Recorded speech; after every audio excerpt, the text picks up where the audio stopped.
चंद्रमा के south pole पर चंद्रयान-3 की सक्सेसफुल लैंडिंग हुई है। मिशन मून की कामयाबी के बाद पूरे देश में जश्न का माहौल है। नासा समेत दुनिया भर से इसरो को बधाई दी जा रही है। अब आगे की प्रोसेस पर सबकी निगाहें लगी हैं। लैंडर विक्रम से निकलकर चांद की जमीन पर प्रज्ञान ने भी चहलकदमी शुरू कर दी है। तो आज के इस वीडियो में हम बात करने वाले हैं प्रज्ञान रोवर के बारे में। तो अगर आपको भी प्रज्ञान रोवर के बारे में जानने में इंटरेस्ट है तो वीडियो को आखिरी तक जरूर देखिएगा। प्रज्ञान रोवर भारत का डेवलप किया गया एक स्पेस रोवर है। इसे इसरो ने बनाया है। इसे चंद्रयान-3 के साथ लॉन्च किया गया है। यह एक रोबोट व्हीकल है जो 6 व्हील्स पर चांद के सरफेस पर खोजबीन करेगा। यह 1 सेंटीमीटर पर सेकंड की स्पीड से चांद के सरफेस पर ट्रैवल करेगा। बुधवार यानी 23 अगस्त की शाम 6:04 पर भारत ने इतिहास रच दिया है। 40 दिन पहले 14 जुलाई को चंद्रयान-3 भारत की 140 करोड़ उम्मीदों के साथ चंद्रमा की तरफ बढ़ा था। 41वें दिन उसने पहुंचकर मैसेज भेज दिया है। चंद्रयान की सफल लैंडिंग के बाद अब प्रज्ञान रोवर ने अपना काम करना शुरू कर दिया है। प्रज्ञान रोवर ने तस्वीरें लेना शुरू कर दिया है। देश के सामने पहली तस्वीर आ गई है। थर्सडे सुबह इसरो ने गुड न्यूज दी और बताया कि लैंडर प्रज्ञान रोवर नीचे उतरा और भारत ने चंद्रमा पर सैर करना शुरू कर दिया। यानी अब अगले 14 दिन तक प्रज्ञान के जरिए चंद्रमा के बारे में जानकारी जुटाई जाएगी। तस्वीर को लैंडिंग इमेजर कैमरे से लिया गया है। इसमें चंद्रयान-3 की लैंडिंग साइट का एक हिस्सा दिख रहा है। लैंडर के एक पैर के साथ उसकी परछाई भी दिख रही है। तस्वीर में यह भी देखा जा सकता है कि चंद्रयान-3 जिस जगह पर लैंड हुआ है वो फ्लैट है। इसरो ने यह भी कहा कि लैंडर और यहाँ स्पेस एजेंसी के मिशन ऑपरेशंस कॉम्प्लेक्स MOX के बीच एक कम्युनिकेशन लिंक एस्टैब्लिश किया गया है। सेफ टचडाउन इंश्योर करने के लिए लैंडर में कई सेंसर है, जिनमें accelerometer, altimeter, Doppler velocitymeter, touchdown sensor और खतरे से बचने और स्टेटस रिलेटेड जानकारी के लिए कैमरों का एक सूट शामिल है। चंद्रयान-3 का प्रज्ञान रोवर पहले चैलेंज से निपटने में सफल रहा।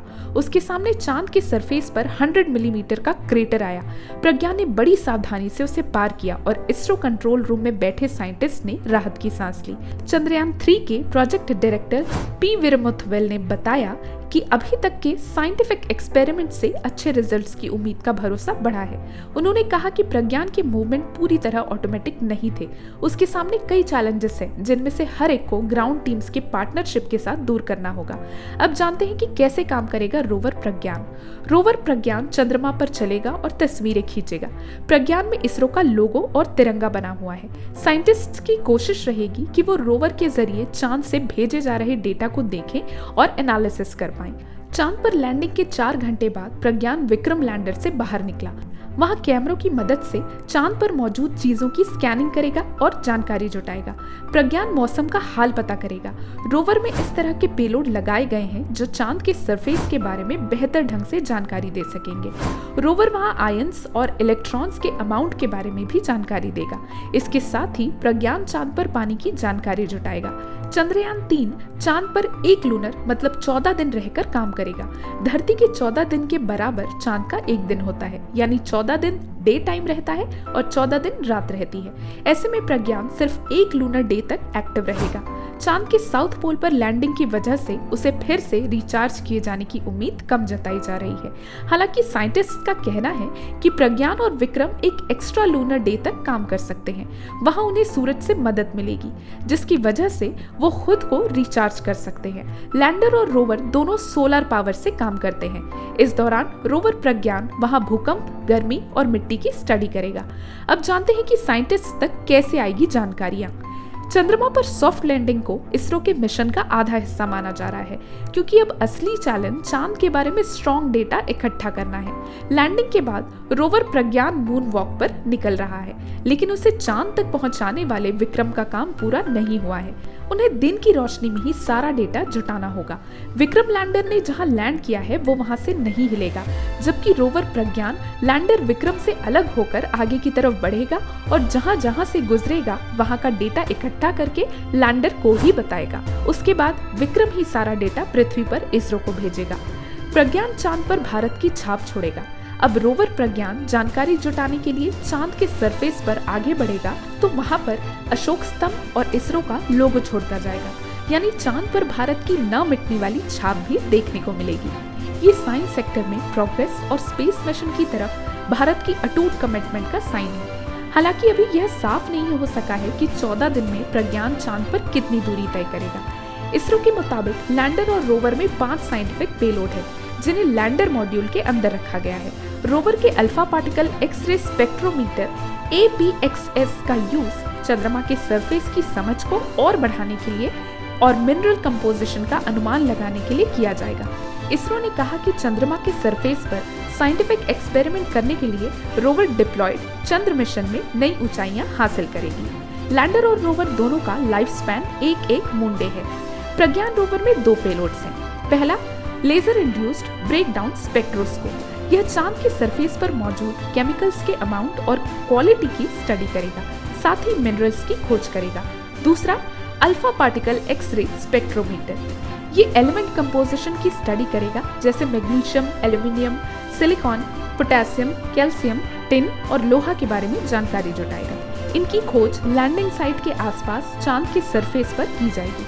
अब जानते हैं पूरा प्रोसेस कि चांद के सरफेस पर कैसे चलता है चंद्रयान 3 का प्रज्ञान रोवर। चंद्रयान 3 के प्रोजेक्ट डायरेक्टर ने बताया कि प्रज्ञान को चांद के सरफेस पर पॉइंट A से B तक मूव कराने में कई स्टेप्स होते हैं। हर रास्ते की प्लानिंग के लिए ऑनबोर्ड कैमरा का डेटा बेंगलुरु के इसरो कंट्रोल सेंटर में डाउनलोड होगा। इस डेटा से डिजिटल एलिवेशन मॉडल DEM बनाया जाता है। फिर ग्राउंड और मैकेनिज्म टीम तय करती है कि कौन सा रास्ता लेना है और रोवर को फॉलो करने के लिए कमांड देती है। रोवर मूवमेंट की कुछ लिमिट्स हैं। हर बार नेविगेशन कैमरा जो तस्वीर भेजता है उनसे मैक्सिमम 5 मीटर तक का DEM बनाया जा सकता है। इसका मतलब यह है कि जब भी रोवर को चलने का कमांड दिया जाता है तो वो मैक्सिमम 5 मीटर की दूरी ही तय कर सकता है। रोवर के हर मूवमेंट ऑपरेशन के बीच 5 घंटे का टर्न अराउंड टाइम रहेगा। इसरो पहले ही कई रोवर मूवमेंट कर चुका है। प्रज्ञान किसी बड़े रोवर जैसा नहीं है। लिमिटेड रिसोर्सेज के भीतर मिनिएचर सिस्टम एस्टैब्लिश किए गए हैं जो अल्ट्रा मॉडर्न है, लेकिन कुछ लिमिट्स हैं, जैसे टेलीमेट्री और टेलीकम्युनिकेशंस की 24/7 अनअवेलेबिलिटी। सूरज को लगातार ट्रैक करने की जरूरत और इसलिए रोवर के हर मूवमेंट ऑपरेशन के बीच का समय लगभग 5 घंटे है। प्रोजेक्ट डायरेक्टर ने बताया कि वहाँ सूरज स्टेबल नहीं है। हर दिन 12 डिग्री का रोटेशन होता है, जिसे ध्यान में रखना जरूरी है क्योंकि लैंडर के 3 तरफ सोलर पैनल लगे हैं। रोवर में डिप्लॉयबल सोलर पैनल है, जहां एक तरफ पूरी तरह से सोलर सेल है और दूसरी तरफ केवल आधी जगह अवेलेबल है। रोवर से डेटा रेट भी लिमिटेड है क्योंकि यह केवल विक्रम लैंडर से बात कर सकता है। इसमें समय लगता है क्योंकि साइंटिस्ट साइंटिफिक डेटा का एनालिसिस करके अगले स्टेप का फैसला करते हैं। तो दोस्तों, आपको क्या लगता है कि प्रज्ञान रोवर अपना काम पूरा कर पाएगा या नहीं? ये कमेंट बॉक्स में लिखकर जरूर बताइएगा। अगर वीडियो अच्छी लगी तो इसे लाइक करें, शेयर करें और हमारे चैनल को सब्सक्राइब भी करें। वीडियो देखने के लिए थैंक यू। मिलते हैं आपसे नेक्स्ट वीडियो में।